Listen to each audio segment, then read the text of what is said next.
냄새 나는 거. 그거 못 봤어. 냄새 같아. 그래, 못 봤어. 뭔가 삶을. 이따 얘기해줘, 네가.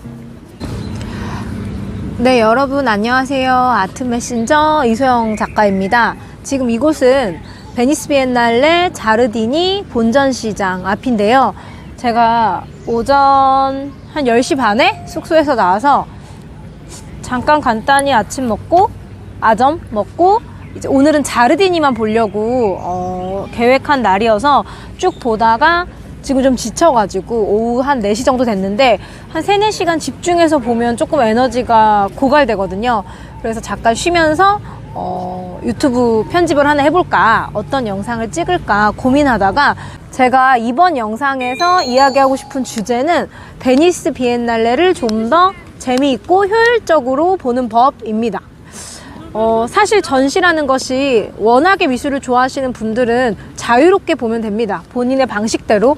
근데 예를 들어 나는 베니스 비엔날레라던가 그 밖에 아트 비엔날레에 처음 왔다, 이런 분들은 사실 작가가 너무 많이 등장해서 어지럽고 검색하느라고 시간을 다 소요하거든요. 그래서 이번 영상은 초보 미술 애호가들이나 미술 초보자가 베니스 비엔날레에 방문했을 때 어떻게 전시를 보는 것이 좋은가에 대한 이야기를 해볼까 해요.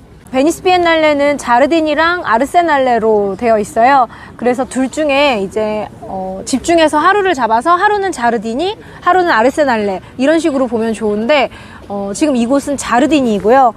구글 지도에 자르디니와 아르세날레를 체크해 놓고 오며 가며 이제 포스터들이 막 붙어 있어요. 아니면 오기 전에 이 전시 꼭 봐라, 이런 어떠한 기사들, 그런 기사들이 뜨면 자르디니와 아르세날레 왔다 갔다 하는 길에 위성전시라고 하거든요. 베니스 비엔날레 본전시 이외에 바깥에서 하는 행사들도 정말 많기 때문에 위성전시가 있는지 체크를 해서 시간 절약 겸 오다 가다 그런 전시들을 들리면 좋아요.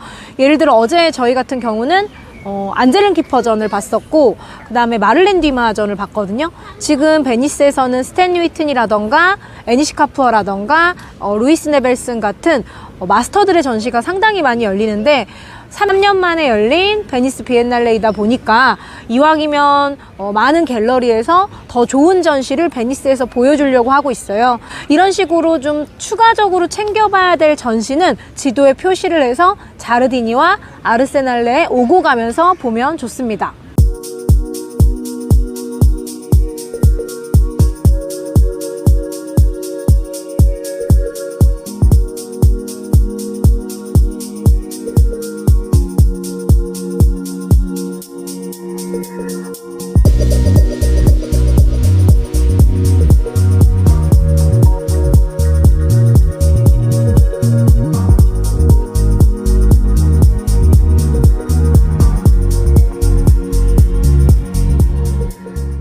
저희가 베니스 오자마자 한 이틀째 되는 날 비가 너무 많이 왔어요. 워낙에 날씨가 변덕스럽기도 하고, 비가 많이 올 때는 하나의 긴 터널처럼 연결된 아르세날레의 본전시관, 좀 길이가 길어서 한 번 들어가면 한 2~3시간은 볼 수 있는 그런 전시를 보는 게 좋고, 날씨가 좋을 때는 국가관은 나라마다 파빌리온이 있기 때문에 계속 이동을 해야 돼서 비가 오지 않는 날 보는 것이 좋습니다.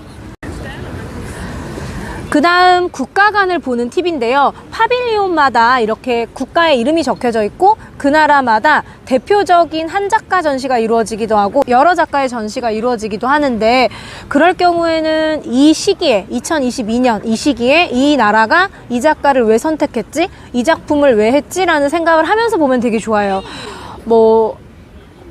예를 들어 스칸디나비아관은 원래는 항상 스칸디나비아 국가들이 참여를 했는데 올해는 3위관으로 참여를 했거든요. 즉 3위족들의 예술 세계를 좀 더 알리기 위해서 3위 예술가들이 참여를 해서 퍼포먼스도 하고 그랬단 말이죠. 비엔날레는 워낙에 동시대 예술을 반영하는 트렌디한 전시이다 보니까 최근 들어 이슈가 있는 나라들, 이슈가 있는 국가관들, 이런 것들을 좀 추가적으로 보면 좀 더 재밌을 것 같아요.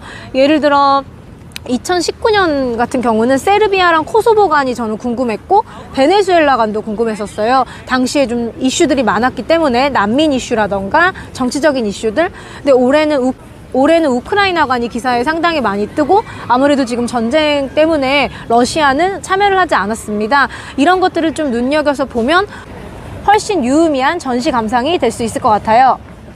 그 다음 제가 영상에서 보여드릴 텐데 저희는 오늘 입장하자마자 영국관부터 갔어요. 이유는 이틀 전에 황금사자상이 발표가 됐어요. 국가관도 황금사자상을 받는데 올해는 영국관이 받았어요. 소니아 보이스의 작품. 근데 항상 전시가 보려고 그러면 줄이 너무 긴 거예요. 이슈가 많이 되는 전시일수록 줄이 좀 길어요. 근데 오늘은 저희가 입장하자마자 딱 영국관을 봤는데 줄이 없는 거예요. 그래서 얼른 가서 영국관부터 본다거나, 또 황금사자상 한 명 더 있죠. 제가 유튜브에 올렸던 시먼리, 미국관인데요. 이런 식으로 좀 이슈가 있는 국가관들 위주로 보면 좋습니다. 천천히 뭐 한 달 정도 나는 베니스에 있겠다 그러면 뭐 7, 80개가 되는 국가관들을 다 봐도 되지만 사실 3, 4일만 방문하는 분들도 있고 저희처럼 10일 정도 방문하는 분들도 있기 때문에 그런 것들을 고려해서 좀 중요한 관들 위주로 봐야 시간이 좀 효율적으로 배치가 될 수 있겠죠.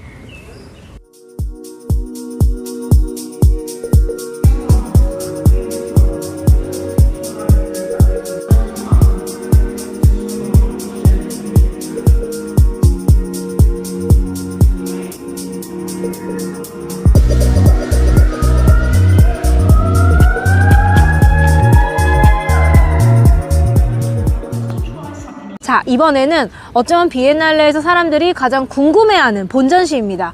본전시는 그때 비엔날레 총감독, 큐레이터가 뽑은 지금 이 시기 가장 중요한 작가들이 다 모여 있어요. 예를 들어 2019년에 랄프 루고프가 감독이었을 때는 100명대였어요, 작가가. 근데 올해는 세실리아가 200명이 넘는 작가, 총 50개국 이상의 나라에서 200명이 넘는 작가를 뽑았기 때문에 작가가 정말 많아요.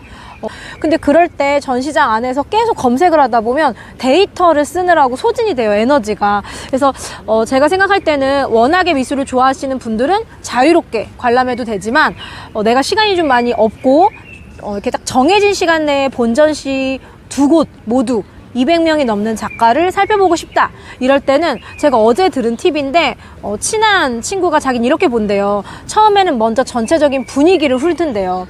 작가 이름도 안 보고 쭉 시각적으로 보고 그 다음에 이제 마음에 드는 작가가 있으면 가까이 가서 좀 더 검색하고 살펴보고 세 번째 돌 때 아주 자세히 보고 이거 상당히 좋은 방법 같고 근데 이걸 꼭 너무 법칙처럼 하시기보다는 좀 자연스럽게 내가 눈이 좀 가는 작가에게선 더 오래 머물고 검색도 해보고 탐구도 해보시면 좋을 것 같아요. 비엔날레는 이렇게 작은 책자를 팔아요. 뭐 집에 갈 때 사시면 좋은데 지금 잠깐 이렇게 보면 한 친구가 책을 보고 있죠. 저 친구도 초보 컬렉터이기 때문에 작가를 더 외울 수가 없잖아요. 근데 오늘은 저렇게 책을 들고 나와서 검색하면 좀 핸드폰을 계속 보게 되니까 책에서 살펴보고 좀 미리 그 국가관이 도대체 왜 이런 작품이었나 보고 나서라도 한번 읽어보려고 저렇게 책을 들고 다니는 건데 일부러 설정이 아니고 갑자기 저기 와 있네요. 자, 그래서 다시 한번 요약하면 너무 작가를 검색하면서 공부하는 것처럼 보지 말고 전체적으로 훑을 것, 시각적으로. 그러다가 좀 이렇게 산책하듯이 본전시가 너무 크니까 여러 작가들이 막 쏟아진단 말이죠. 보다가 마음에 드는 작가가 있으면 좀 더 서치해서 자세히 볼 것. 이거 국가관도 마찬가지예요. 워낙에 동시대 미술은 이해하기가 어려운 작품들도 많기 때문에 특히나 올해 스페인이나 독일과는 작품이 없었어요. 벽이 이렇게 벽의 색칠이 다르게 돼 있거나 혹은 벽을 아예 파는 것, 바닥을 파는 것 이런 게 작품이었기 때문에 설명을 안 하고 그냥 보다 나오면 도대체 뭔지 모를 때가 있어요. 그럴 때는 이제 나와서 좀 더 자세히 읽어본다거나 어떠한 작품은 좀 텍스트와 함께 읽어야 이해가 돼서 이런 작은 소책자 같은 것들을 좀 준비해서 좀 읽으면서 내가 본 작가가 이런 의미였구나, 그 파빌리온이 이런 느낌이었구나 하고 생각하시면 좀 더 깊이 있는 관람이 될 수 있겠죠. 가장 중요한 팁인데요. 매번 비엔날레는 본전 시간에 주제가 있습니다. 이번 제59회 2022년 베니스 비엔날레 주제는 더 밀크 오브 드림스라는 꿈의 우유. 말이 안 되죠. 이거는 왜 말이 안 되냐면 초현실주의 여성 작가인 레오노라 캐링턴이 본인의 자녀들을 위해 쓴 그림책의 제목이에요. 그 그림책에는 표지부터가 독특한 생명체들이 막 등장을 하는데, 아무래도 코로나 이후에 열린 베니스 비엔날레고 3년 만에 열린 베니스 비엔날레이다 보니까 저희가 코로나 시기에 이런 말을 진짜 많이 했어요. 완전 초현실주의적이다 지금.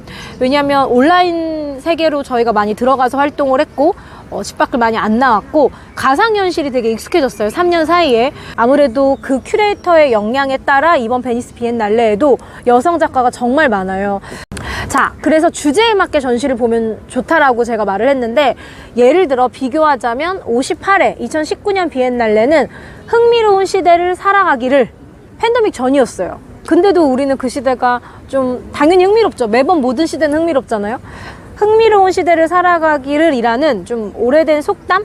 이것이 약간 비꼬는 말일 수도 있고 아니면 진짜 인터레스팅하다라는 말일 수도 있는데, 그 주제로 랄프 루고프가 본전시 작가들을 소환했다면 꿈의 우유라는 초현실주의적인 그림책 제목으로 작가들을 소환하다 보니까 전시장, 특히 본전시장 내내 좀 반복되는 주제나 소재들이 있어요.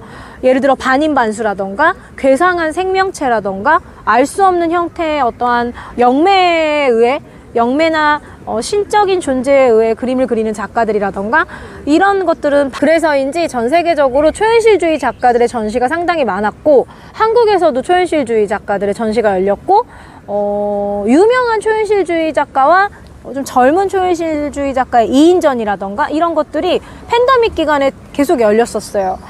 그리고 또 아무래도 초현실주의 작가들의 표현법이 지금 MZ세대랑 더 맞는 것도 있는 것 같아요. 제 개인적인 의견으로는.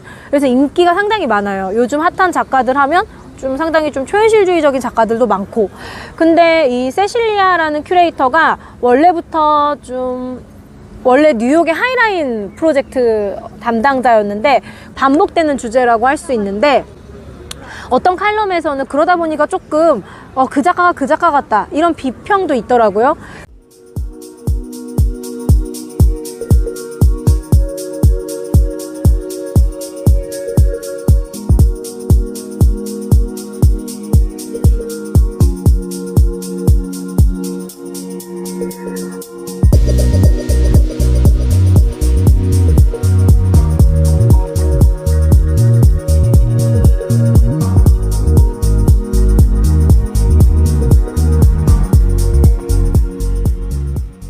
근데 제가 생각할 때 모든 전시는 주제가 있고 그 주제에 맞게 우리가 그 문맥을 읽는 것도 재밌거든요. 우리가 이렇게 소설책을 읽다 보면 이 소설책의 제목이 왜 이거지? 라는 생각을 하게 되잖아요. 그래서 이번 베니스 비엔날레는 주제 자체가 초현실주의 작가의 그림책이기 때문에 그 주제와 어울리는 작가는 누구인가 생각하면서 본전시 200명이 넘는 작가들을 보면서 본인의 마음에 맞는 작가를 찾으면 훨씬 좀 재미있게 볼 수 있겠죠.